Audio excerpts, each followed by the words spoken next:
लड़की के लिए अगर आप कोई चीज़ करना चाहते हो तो उसकी दो कसौटी हैं। एक, उसे हिस्सा दिया या नहीं आपने। जिस तरह लड़का हमारा अपना खून होता है, इसी तरह लड़की भी हमारी अपनी खून ही होता है, लेकिन हम उसके साथ भेदभाव करते हैं, हम उसे हिस्सा नहीं देते। शादी के बाद जब कोई भी लड़की, हमारी बुआ हो या बहन हो या बेटी हो, जब वो घर में आती है, क्या वो कह सकती है कि ये कमरा मेरा है? ऐसा वो नहीं कहती। इसलिए नहीं कहती क्योंकि हम उसके साथ भेदभाव करते हैं। मैंने अपनी बेटी को, चाहे उसकी शादी हो जाए और कहीं भी चली जाए, मैंने कहा है कि ये जो घर आप देख रहे हो, इसका आधा हिस्सा, क्योंकि मेरे दो बच्चे हैं तो दोनों का आधा आधा हिस्सा हमेशा रहेगा। यानी कि वो ये कहेगी कि ये मेरा घर है क्योंकि मेरे माँ बाप ने इसे आधा हिस्सा दिया है।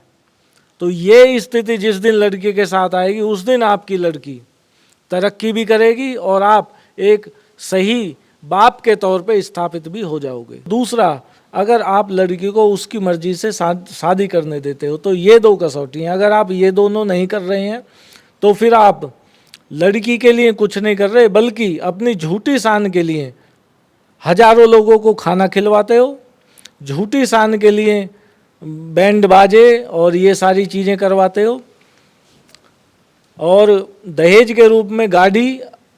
ज़्यादातर मैं देखता हूँ, अब की तो नेक्स्ट जनरेशन है, चीज़ें बदल रही हैं, लेकिन जिन्होंने भी गाड़ी दी है वो लड़का ही चलाता है गाड़ी और वो अपनी मर्जी से चलाता है। मैंने लड़कियों को देखा है हाथ जोड़ते हुए कि मेरे माँ बाप, पिताजी से मिला ला या भाई से मिला ला, और वो नहीं जाते, वो हाथ जोड़ने पड़ते हैं। तो गाड़ी का कोई फ़ायदा उन्हें नहीं होता।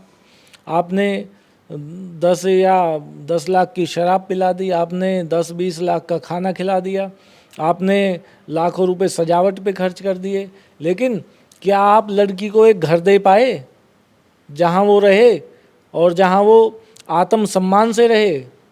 तो ऐसे माँ बाप की ज़रूरत है। आपको हिस्सा देना है, एक घर देना है और उसे पूरे जीवन अपना समझना है। लड़की पराई नहीं होती है, हमारी औलाद होती है। एक लड़के की तरह ही लड़की भी हमारी औलाद होती है। अगर ये समाज उसे अपने बच्चा मानेगा तो उसे हिस्सा देगा और उससे कहेगा कि आपकी जो इच्छा हो उससे आप शादी कीजिए। तो ये दो कसौटी हैं मेरे विचार में। क्या आपने लड़की को घर दिया, खेत दिया? क्या आपने लड़की को ये कहा कि अपनी मर्जी से शादी कर ले? इसके अलावा सब झूठी शान के लिए हैं। तो सभी से मैं, जो माँ बाप हैं, उनसे ये कहना चाहूँगा कि लड़का और लड़की दोनों बच्चे आपके ही हैं। आप भेदभाव मत करिए। आप अगर भेदभाव करते हैं तो आप अन्याय करते हैं, मतलब एक तरह से पाप करते हैं अपनी औलाद के प्रति।